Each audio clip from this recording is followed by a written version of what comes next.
So now I will give the floor to Kristyna Tomanova, Master of Psychology for the Life and Mission of Barbora Plaskova. Thank you. Good morning, ladies and gentlemen.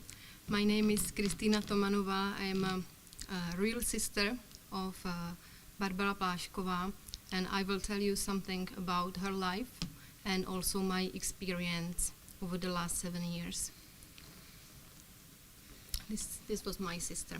So, my sister graduated from the philosophical faculty, and she passed her examination from Czech language and English language, as well as literature, psychology, and pedagogy. At that time, she had everything she wanted in her life. She had very good relationships, she had money, she had prestigious degree. However, she was not satisfied. She often asked, "Where is my satisfaction? I still lack something." And she was asking this question. I should be happy. My friends tell me I should be happy. I have everything I need, I want, but I'm still not.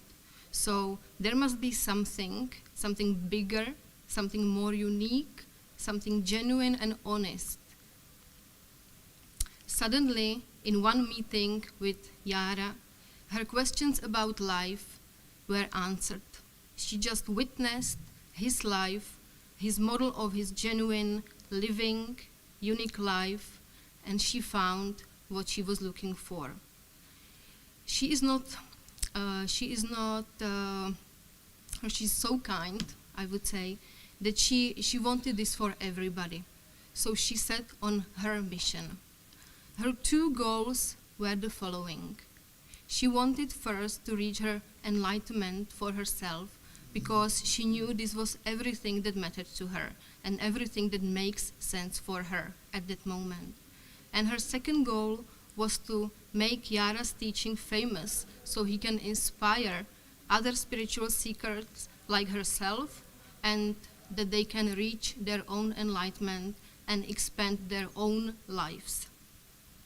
She felt that after the 40 years of communist regime, Guru Yara was a revolutionary, inspirational, and necessary personality for the Czech people. Barbora's journey is very long. She was very successful in organizing massive sold-out workshops and seminars for Guru Yara all over the Czech Republic. So that means that her first goal was fulfilled. She published his teaching into beautiful books. She's an editor of his teaching and of his books. They have already published about 20 books, and as you have heard from my colleague, they are still writing, or Master is still writing, and she is still editing, even from the detention. She built the very popular and very successful spiritual institute in the Czech Republic, Poetrie, which was the instrument of spreading the teaching. She traveled with the Master to countless religious places, monasteries, over the Europe and other countries in Asia, such as Nepal, India, Thailand, of course Egypt, Himalayas, Vietnam, Indonesia, and of course Philippines. They built an ashram in the Philippines. You have already seen it. And it was built from scratch. There was absolutely nothing, just paradise, trees, and they built it with the local people. And it is a very beautiful place at the moment. She has been running the center ever since.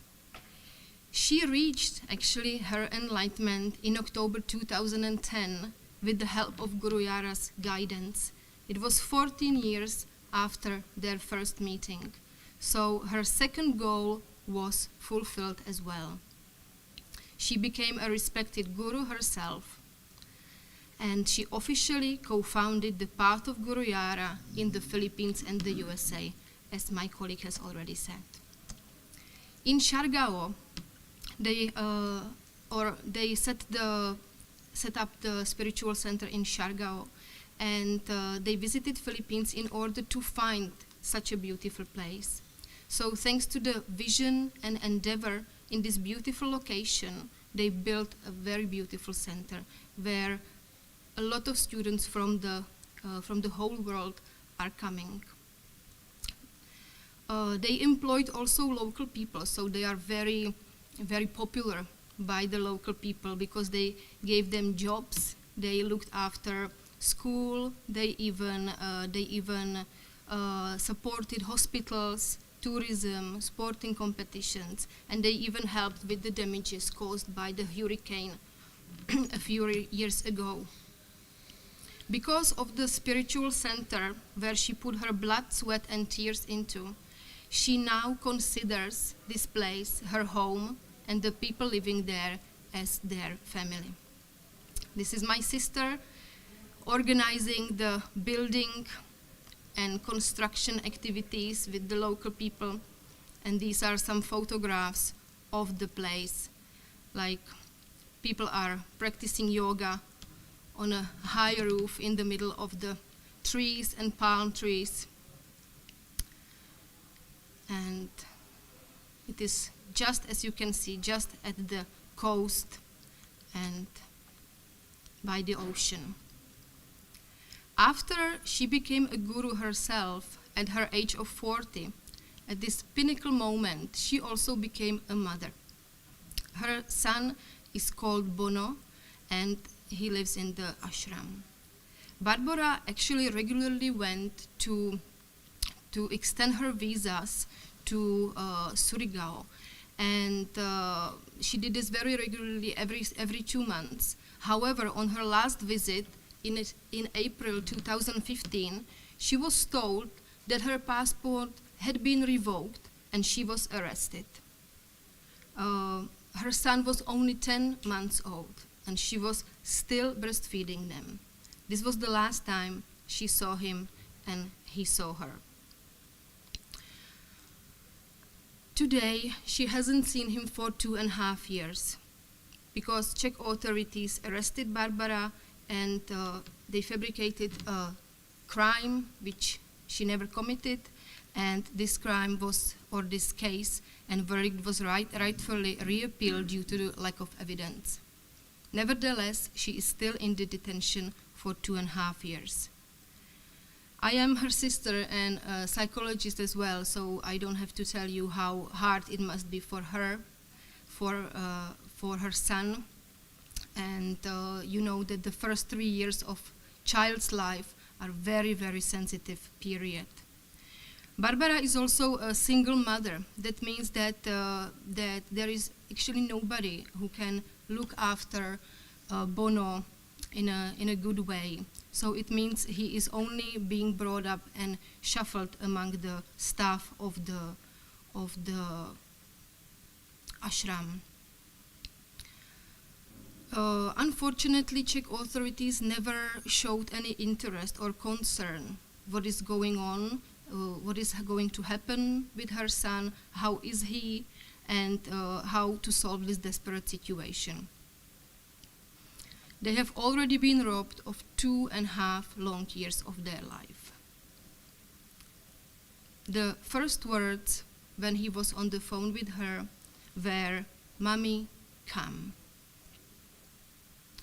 I will show you a photo of my sister with her baby Bono before she was arrested. This is him a few years later, and this is how he looks now, or what he looks now. She could not see him make his first steps. She has not had the opportunity to celebrate with him even one of his birthdays.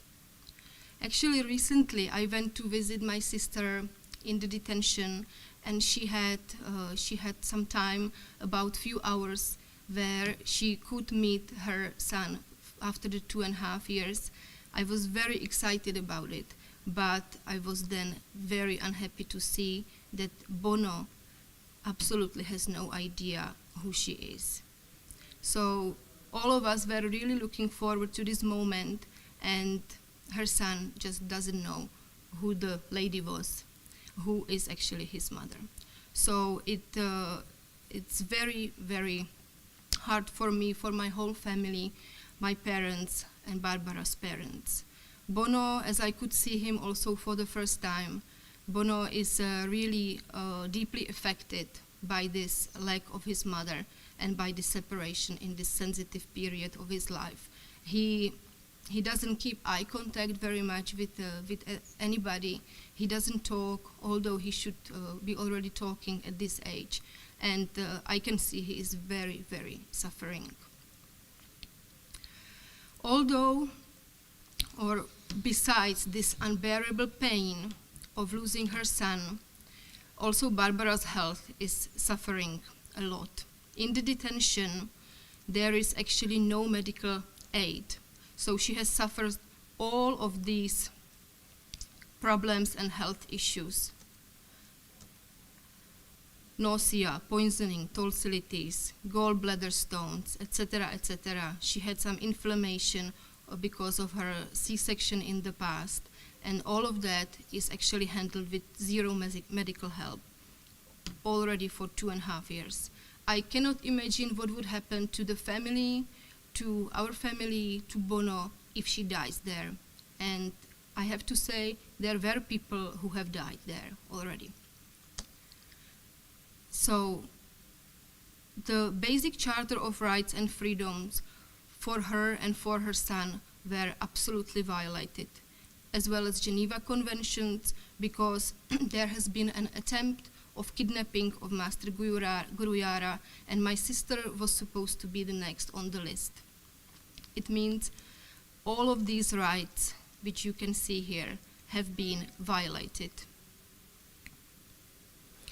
Over the last 7 years, we actually could see, and we could see more and more evidence how the case was fabricated and how it affected not only these two people and Bono, but also hundreds of people in the Czech Republic and the followers of Guruyara.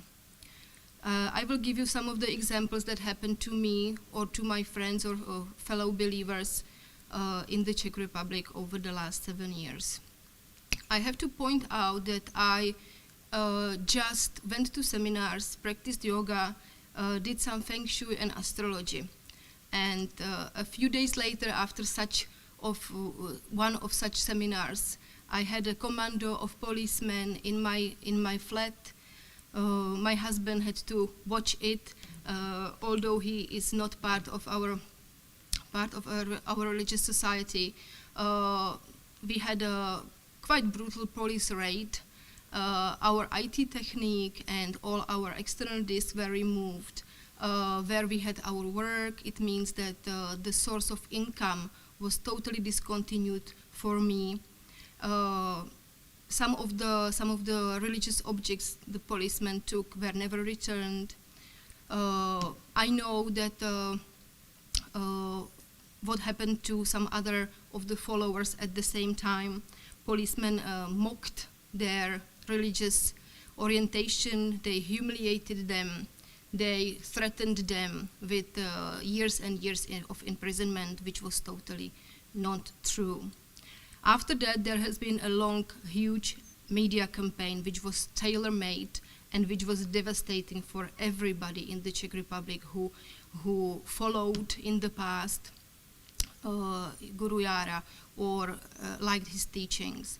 A lot of people suffered nervous breakdown because of this media anti-campaign. They had health problems, psychological problems, relationship problems, because friends and family no longer wanted to communicate. There had been work issues. There had been people who have been 7 times fired from their jobs only because of affiliation to the teachings of Guruyara.